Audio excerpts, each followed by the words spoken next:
आज का ये एपिसोड शुरू करने से पहले एक छोटी सी बात। क्या आप भी अपना पॉडकास्ट बनाने की सोच रहे हैं? तो एंकर ट्राई कीजिए। ये पॉडकास्ट बनाने का सबसे आसान तरीका है। नंबर एक, ये फ्री है।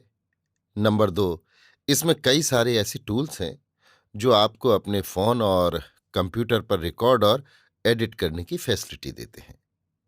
नंबर तीन, आप अपने पॉडकास्ट को डिस्ट्रीब्यूट भी कर सकते हैं, जिससे इसे स्पॉटिफाई और दूसरे प्लेटफॉर्म पर सुना जा सके। तो डाउनलोड कीजिए फ्री एंकर ऐप या विजिट कीजिए anchor.fm पर अपना पॉडकास्ट स्टार्ट करने के लिए। ये तो थी एक छोटी सी जानकारी, और अब शुरू करते हैं एपिसोड का सिलसिला।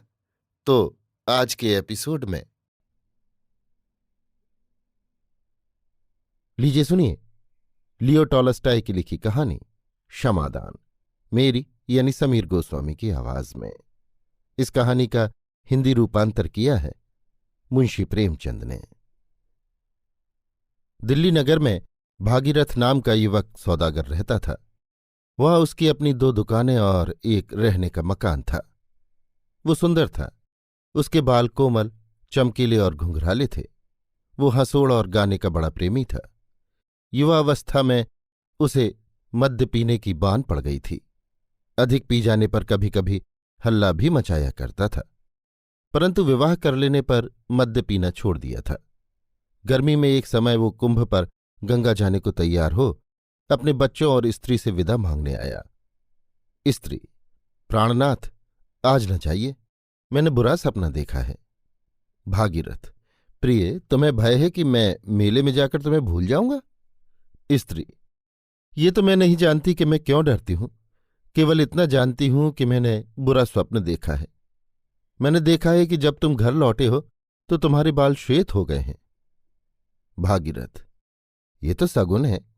देख लेना, मैं सारा माल बेच मेले से तुम्हारे लिए अच्छी अच्छी चीजें लाऊंगा। ये कहे गाड़ी पर बैठ वो चल दिया। आधी दूर जाकर उसे एक सौदागर मिला, जिससे उसकी जान पहचान थी। वे दोनों रात को एक ही सराय में ठहरे। संध्या समय भोजन कर पास की कोठरियों में सो गए। भागीरथ को सवेरे जाग उठने का अभ्यास था। उसने ये विचार करके कि ठंडे ठंडे राह चलना सुगम होगा, मुंह अंधेरे उठ गाड़ी तैयार कराई और भटियारे के दाम चुकाकर चलता बना। 25 कोस जाने पर घोड़ों को आराम देने के लिए एक सराय में ठहरा और आंगन में बैठकर सितार बजाने लगा। अचानक एक गाड़ी आई। पुलिस का एक कर्मचारी और 2 सिपाही उतरे। कर्मचारी उसके समीप आकर पूछने लगा कि तुम कौन हो और कहाँ से आए हो। वो सब कुछ बतलाकर बोला कि आइए भोजन कीजिए। परंतु कर्मचारी बार बार यही पूछता था कि तुम रात को कहाँ ठहरे थे, अकेले थे या कोई साथ था? तुमने साथी को आज सवेरे देखा या नहीं? तुम मुंह अंधेरे क्यों चले आए? भागीरथ को अचंभा हुआ कि बात क्या है, ये प्रश्न क्यों पूछे जा रहे हैं। बोला, आप तो मुझे इस भांति पूछते हैं जैसे मैं कोई चोर या डाकू हूं। मैं तो गंगा स्नान करने जा रहा हूं।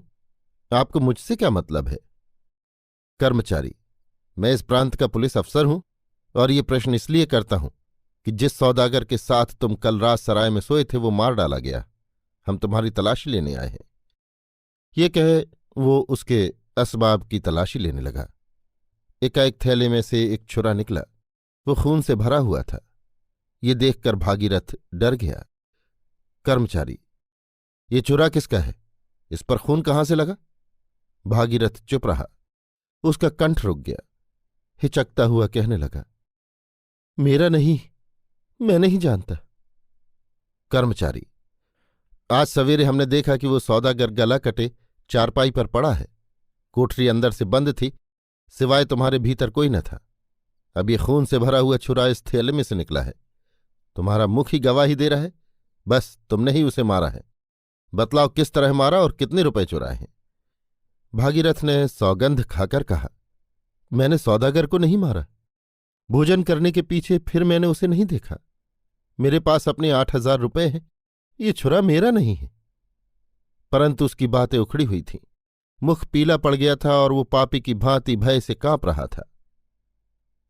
पुलिस अफसर ने सिपाहियों को हुक्म दिया कि इसकी मुस्कें कसकर गाड़ी में डाल दो। जब सिपाहियों ने उसकी मुस्कें कसीं तो वो रोने लगा। अफसर ने पास के थाने पर ले जाकर उसका रुपया पैसा छीन उसे हवालात में दे दिया। इसके बाद दिल्ली में उसके चाल चलन की जांच की गई। सब लोगों ने यही कहा कि पहले वो मद्य पीकर बकझक किया करता था, पर अब उसका आचार बहुत अच्छा है। अदालत में तहकीकात होने पर उसे रामपुर निवासी सौदागर का वध करने और 20,000 रुपये चुरा लेने का अपराधी ठहराया गया। भागीरथ की स्त्री को इस बात पर विश्वास न होता था। उसके बालक छोटे छोटे थे, अभी एक दूध पीता था। वो सबको साथ लेकर पति के पास पहुंची। पहले तो कर्मचारियों ने उसे उससे मिलने की आज्ञा न दी, परंतु बहुत विनय करने पर आज्ञा मिल गई और पहरे वाले उसे कैद घर में ले गए। ज्यों ही उसने अपने पति को बीड़ी पहने हुए चोरों और डाकुओं के बीच में बैठा देखा, वो बेसुध होकर धरती पर गिर पड़ी। बहुत देर में सुध आई। वो बच्चों सहित पति के निकट बैठ गई और घर का हाल कहकर पूछने लगी कि ये क्या बात है। भागीरथ ने सारा वृत्तांत कह सुनाया। स्त्री: तो अब क्या हो सकता है? भागीरथ: हमें महाराज से विनय करनी चाहिए कि वो निरपराधी को जान से न मारें। स्त्री: मैंने महाराज से विनय की थी, परंतु वो स्वीकार नहीं हुई। भागीरथ ने निराश होकर सिर झुका लिया। स्त्री: देखा मेरा सपना कैसा सच निकला। तुम्हें याद है ना, मैंने तुमको उस दिन मेले जाने से रोका था। तुम्हें उस दिन ना चलना चाहिए था, लेकिन मेरी बात न मानी। सच सच बताओ, तुमने तो उस सौदागर को नहीं मारा ना? भागीरथ: क्या तुम्हें भी मेरे ऊपर संदेह है? ये कहकर वो मुंह ढांप रोने लगा। इतने में सिपाही ने आकर स्त्री को वहां से हटा दिया और भागीरथ सदैव के लिए अपने परिवार से विदा हो गया। घर वालों के चले जाने पर जब भागीरथ ने ये विचारा कि मेरी स्त्री भी मुझे अपराधी समझती है, तो मन में कहा, बस मालूम हो गया। परमात्मा के बिना और कोई नहीं जान सकता कि मैं पापी हूं या नहीं। उसी से दया की आशा रखनी चाहिए। फिर उसने छूटने का कोई यत्न नहीं किया। चारों ओर से निराश होकर ईश्वर के ही भरोसे बैठा रहा। भागीरथ को पहले तो कोड़े मारे गए।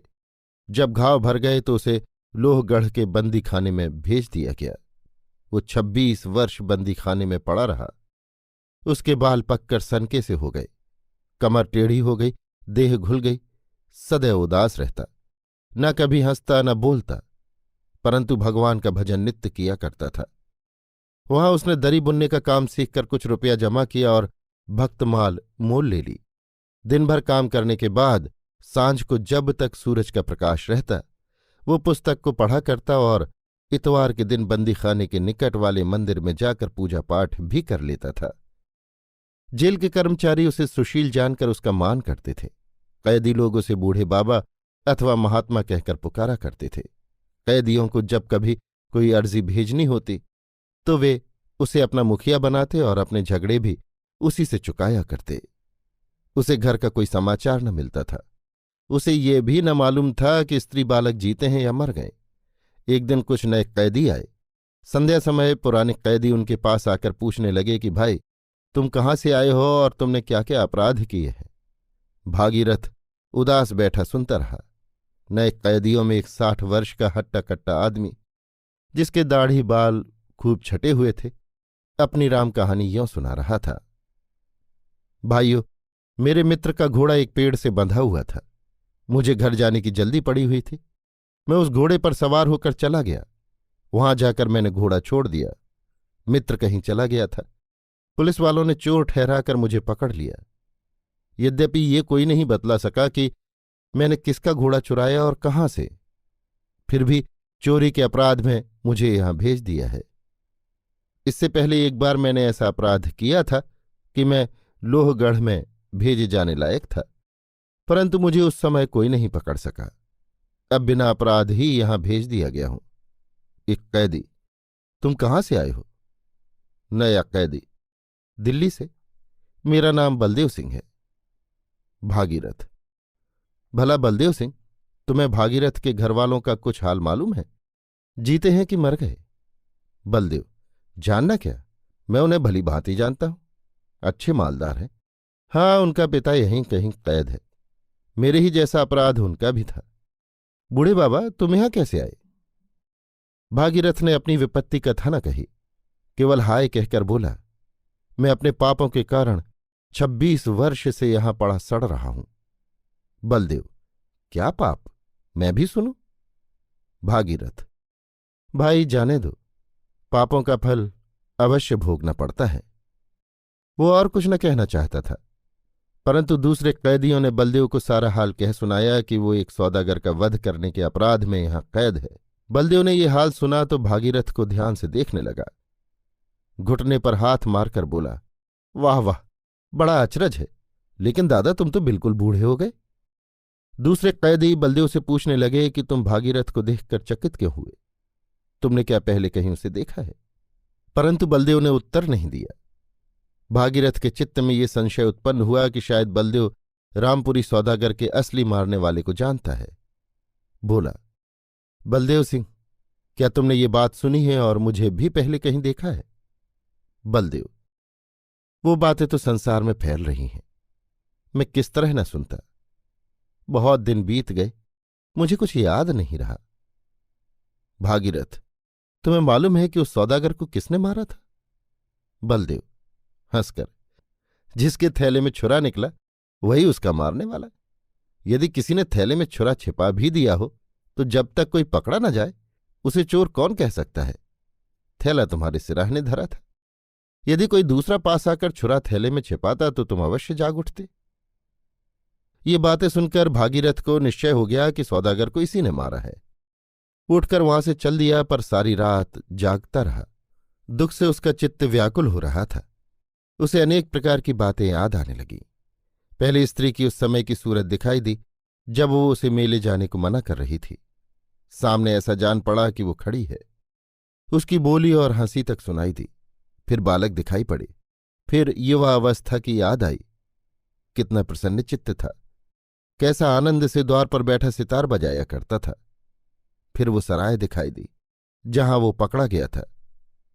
तब वो जगह सामने आई जहां उस पर कोड़े लगे थे। फिर बेड़ी और बंदी खाना, फिर बुढ़ापा और 26 वर्ष का दुख। ये सब बातें उसकी आंखों में फिरने लगीं। वो इतना दुखी हुआ कि जी में आया कि अभी प्राण दे दूं। हाय, इस बलदेव चंडाल ने ये क्या किया? मैं तो अपना सर्वनाश करके भी इससे बदला अवश्य लूंगा। सारी रात भजन करने पर भी उसे शांति नहीं हुई। दिन में उसने बलदेव को देखा तक नहीं। 15 दिन बीत गए। भागीरथ की ये दशा थी कि न रात को नींद न दिन को चैन। क्रोधाग्नि में जल रहा था।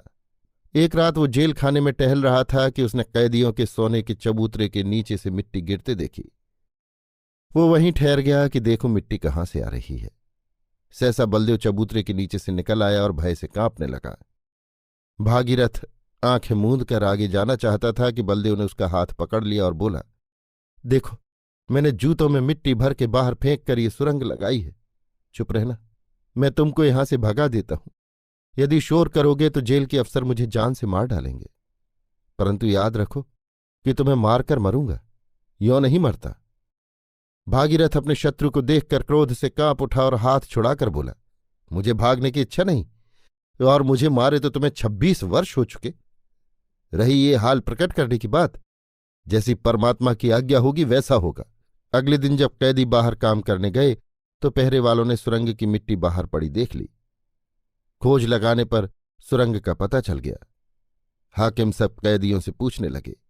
किसी ने न बतलाया, क्योंकि वे जानते थे कि यदि बतला दिया तो बलदेव मारा जाएगा। अफसर भागीरथ को सत्यवादी जानते थे। उससे पूछने लगे, बूढ़े बाबा, तुम सच्चे आदमी हो, सच बताओ कि ये सुरंग किसने लगाई है? बलदेव पास ही ऐसे खड़ा था कि कुछ जानता ही नहीं। भागीरथ के ओंठ और हाथ कांप रहे थे। चुपचाप विचार करने लगा कि जिसने मेरा सारा जीवन नाश कर दिया उसे क्यों छिपाऊं। दुख का बदला दुख उसे अवश्य भोगना चाहिए, परंतु बतला देने पर फिर वो बच नहीं सकता। शायद ये सब मेरा भ्रम मात्र हो। सौदागर को किसी और ने ही मारा हो। यदि इसने ही मारा तो इसे मरवा देने से मुझे क्या लाभ होगा? अफसर, बाबा चुप क्यों हो गए? बतलाते क्यों नहीं? भागीरथ, मैं कुछ नहीं बतला सकता, आप जो चाहें सो करें। हाकिम ने बार बार पूछा, परंतु भागीरथ ने कुछ भी नहीं बतलाया। बात टल गई। उसी रात भागीरथ जब अपनी कोठरी में लेटा हुआ था, बलदेव चुपके से भीतर आकर बैठ गया। भागीरथ ने देखा और कहा, बलदेव सिंह, अब और क्या चाहते हो? यहां तुम क्यों आए हो? बलदेव चुप रहा। भागीरथ, तुम क्या चाहते हो? यहां से चले जाओ, नहीं तो मैं पहरे वालों को बुला दूंगा। बलदेव पांव पकड़कर, भागीरथ मुझे क्षमा करो, क्षमा करो। भागीरथ, क्यों? बलदेव, मैंने ही उस सौदागर को मारकर छुरा तुम्हारे थैले में छिपाया था। मैं तुम्हें भी मारना चाहता था, परंतु बाहर से आहट हो गई। मैं छुरा थैले में रखकर भाग निकला। भागीरथ चुप हो गया, कुछ नहीं बोला। बलदेव, भाई भागीरथ, भगवान के वास्ते मुझ पर दया करो, मुझे क्षमा करो। मैं कल अपना अपराध अंगीकार कर लूंगा। तुम छूटकर अपने घर चले जाओगे। भागीरथ, बातें बनाना सहज है। 26 वर्ष के इस दुख को देखो। अब मैं कहाँ जा सकता हूं? स्त्री मर गई, लड़के भूल गए, अब तो मेरा कहीं ठिकाना नहीं है। बलदेव धरती से माथा फोड़ रो रो कर कहने लगा, मुझे कोड़े लगने पर भी इतना कष्ट नहीं हुआ था जो अब तुम्हें देखकर हो रहा है। तुमने दया करके सुरंग की बात नहीं बतलाई। क्षमा करो, क्षमा करो। मैं अत्यंत दुखी हो रहा हूं। ये कहकर बलदेव धाड़ मारकर रोने लगा। भागीरथ के नेत्रों से भी जल की धारा बह निकली। बोला, पूर्ण परमात्मा तुम पर दया करे।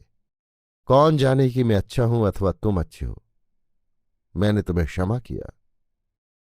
अगले दिन बलदेव सिंह ने स्वयं कर्मचारियों के पास जाकर सारा हाल सुनाकर अपना अपराध मान लिया। परंतु भागीरथ को छोड़ देने का जब परवाना आया तो उसका देहांत हो चुका था। अभी आप सुन रहे थे लियो टॉलस्टॉय की लिखी कहानी क्षमादान, मेरी यानी समीर गोस्वामी की आवाज में। इस कहानी का हिंदी रूपांतर किया था मुंशी प्रेमचंद ने।